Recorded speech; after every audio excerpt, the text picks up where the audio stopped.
slot, Brown wide right. And a little trickery here, but nothing doing. Boy, was that smelled out perfectly that time. He's about Frankie Luvu. This is Oos.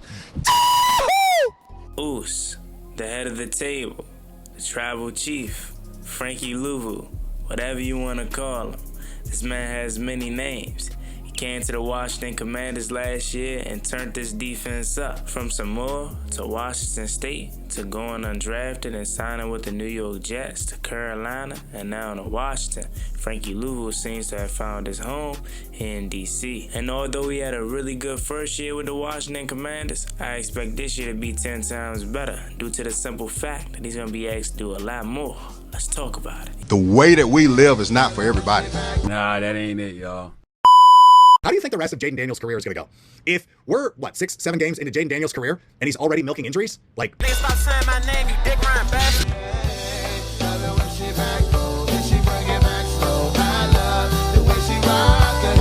I love the way she move it, shake it on me.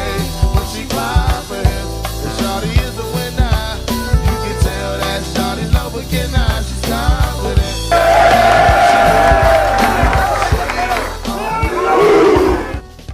YouTube, what's going on? It's Juan Gotti here. We have the Washington Commanders video, and in today's video, I'm coming on here with a video where we're going to be talking about Frankie Luvu and how I think his new position and role can make him the best linebacker in the NFL. So without further ado, let's get straight into today's video. Before we do, make sure you guys go down below, leave a like on this video, subscribe to the channel if you are new, turn on post notifications so you get notified when I upload new videos like this to the channel. We're on the road to 10,000 subscribers, so we really appreciate if you can reach that goal as soon as possible. Thank you so much. Let's get straight to it. Ladies and gentlemen, we are 33 subscribers away at the time of this record. So if you guys can help me get there during this final stretch, it'll be greatly appreciated. So share out my channel, subscribe, and show people that may be Commanders fans or NFL fans that may love my channel. Thank you so much. So last year, when we signed Frankie Luvu, I was away at Fort Jackson, so I didn't know the immediate reaction as soon as it happened.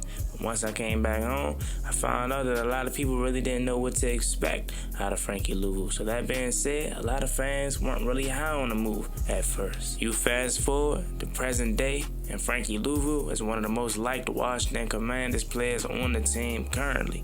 And after seeing him play last season, it's not hard to get behind a guy that plays with that kind of tenacity. Contrary to popular belief, a lot of fans of other teams say they don't like Frankie Luvu because he's dirty, but deep down inside, they wish they had a player just like Frankie. Frankie is one of a kind, fast, physical, smart. He can do it all, and he's a guy that has blossomed into one of the best defensive players in the NFL. But I think now it can turn his game even up more after what I heard he's been doing at OTAs and mandatory minicamp.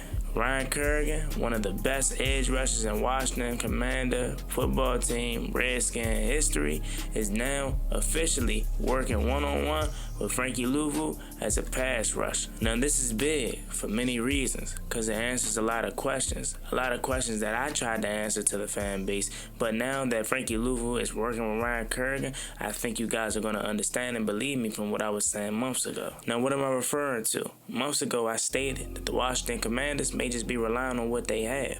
After not going out and getting a big name pass rusher in free agency or the draft, the Washington Commanders may just be relying on all of the work that they did do in this past free agent class from the interior and bringing in a guy like Jacob Martin. And they also have Javonte Jean-Baptiste, another guy that's a second-year player that dealt with a lot of injuries last year. He's now healthy, and they expect him to contribute to this pass rushing game. In fact, they expect all of these guys to contribute to the pass rushing game. That's why there's not no big name as a pass rusher on this team right now, because they're doing rushing by committee.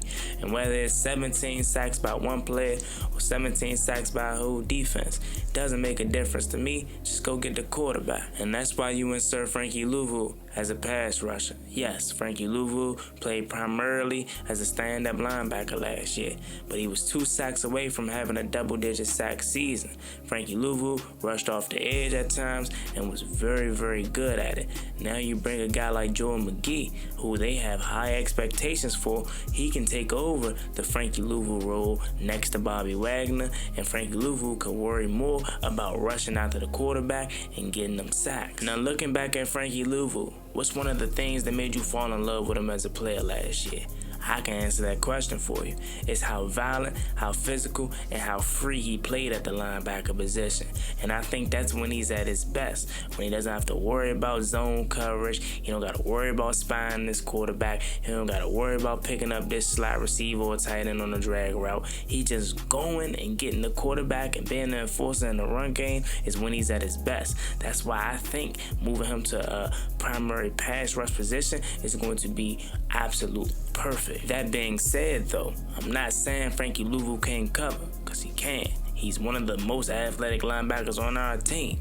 He can definitely sit in some zone. He definitely can spy on a quarterback. He definitely can pick up a man if need be. But I'm telling you, Slim, the best way to improve Frankie Luvu's game and take him to the next level, he's already elite, but making him an all-pro and one of the best linebackers in the NFL is doing exactly what I think they're going to do, and that's using him a lot as a pass rusher. I think of Micah Parsons when I think of this new role Frankie Luvu can be in, and I get it. Juan, he's a Dallas Cowboy. Why are you giving him credit? Man, cut that BS out, Slim. A player good, and Micah Parsons is damn good. And although Micah Parsons is used primarily as a pass rusher now, he does still have different packages in which he's playing a stand-up linebacker. So I don't think they're going to just completely abandon Frankie Luvu as a stand-up backer because he's too valuable to that position itself and too valuable to this defense. And quite frankly, although we have Jordan McGee, Kane Madrano may be a special teams guy just this year, but hopefully he's in that linebacker room and hopefully he gets, showed the ropes by Bobby Wagner and Jordan McGee, Frankie Luvu, and that way we can have some really, really good depth at that position. That way if Frankie Luvu is killing it at pass rusher, maybe he can be a full-time edge rusher. And this is just my opinion, but thinking about the defense last year, we were so bad at different positions. We didn't have the personnel. So Joe Witt Jr. really had his hands tied behind his back because the type of defensive coordinator that I think Joe Witt Jr. is he's a guy that wants to rely on his personnel. He wants to rely on his players over his scheme. Now, I could be wrong because he could have some plays in there that's just he's going to have to scheme up this year due to the fact of not having the best pass rushers itself. But that's why he's utilizing different kind of players in different positions, and everyone could be versatile because he wants to utilize his personnel and rely on his players to get the job done, not his scheme. And that's not necessarily a bad thing, because if you got the right players and the best players in these positions, then your scheme and your play style is going to obviously show and be successful. Think about it. Last year, Joe Witt Jr. time and time again said it. He's relying on his personnel. Why you think it took him forever to finally change up the secondary? Because he's like, bro, we got these players in these positions. We need them to execute, and it's up to them. It's out of his hands at that point. He like, man, I'm scheming it up. I'm calling the plays, and they just not executing. So that's why I say he had his hands tied behind his back a lot last year. Now that he got the personnel to execute his scheme and execute his defensive play calls, I think it's going to be outstanding, not just for the secondary, but for this whole entire defensive unit. Nevertheless, back on track, Frankie Luvu's been working one-on-one before and after practice with Ryan Kerrigan, and that's one of the best players that you can even take some type of lessons from, because we know HBK was one of the best pass rushers in Washington Commanders history. Ryan Kerrigan, for most of his career, was in a 3-4 defense, so technically, although he was known for getting sacks on the quarterback, he was an outside linebacker. That's why he was able to drop back and cover sometimes, or even get them interceptions and take it to the crib on them pick sixes. We remember them jumps. That was one of his patented moves. And I really see Frankie Luvu and Ryan Kerrigan, but like a much more athletic and a much more versatile linebacker, because he can do more than anything Ryan Kerrigan could do athletically. Again, they're shifting him from being an inside linebacker to playing the edge a lot. And again, this is not necessarily saying they're going to abandon him as the stand-up backer that he is and made his name at to be last year, but they're relying heavily on this guy to be a pass rusher this year, in my opinion, from what I'm seeing, because he had 8 sacks last year. Basically should have had double-digit sacks. You know what I'm saying? They like, look, if my scheme and what if I'm coaching, what I'm doing can get 11.5, 10.5 sacks out of Dante Fowler last year, I'm I'm already knowing with Frankie Luvu, who had 8 and he was primarily a stand-up linebacker. Just imagine what we do if we utilize him more on the edge, make him put his hands in the dirt, or just have him rushing off the edge, man. He can get easily 10, 11, 12 sacks if he had 8 when he was part-time last year. Now, this is just my theory, and this is hypothetical from what I'm seeing after the practices, mini camps, and really just how they moved in free agency. This is why I came up with this theory of them having Frankie Luvu more utilized as a pass rusher this year. But also, though, this is only going to work if Joel McGee is healthy and he's playing outstanding. Remember last year in the draft, Joel McGee was drafted by this team to be their Dre Greenlaw. And prior to Dre Greenlaw's injury, we know how good him and Fred Warner was. Now we'll see how he is coming off of his injury with Denver. But Dre Greenlaw is a name that everybody should want to be compared to. Joel McGee going into his second year, he's finally healthy, y'all. And a lot of expectation is put on his shoulders. I'm truly expecting this guy to blossom into something special.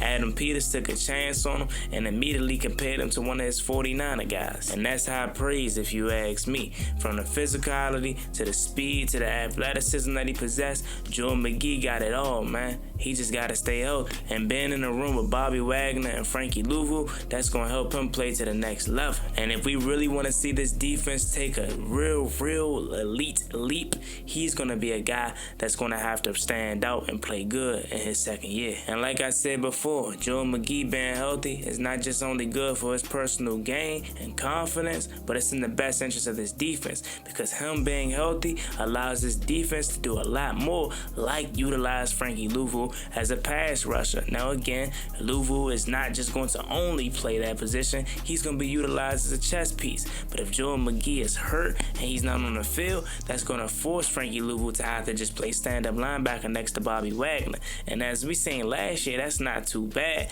but it can utilize and affect the pass rush or lack thereof. So long story short, Frankie Luvu has it all, man, and he was just scratching the surface last year. He has the opportunity to take his game to the next level by being multi-dimensional. Let's get it. So that being said, as always, me and boy Juan Gotti. Make sure you like, comment, subscribe to the channel. Want to roll to 10,000 subscribers. We're so close. I'll catch y'all later. Y'all be safe, be easy out there. Brrrr. Ballin' like I'm Deshaun, throw the bomb, G. That's IG, my jersey never seen a lawn.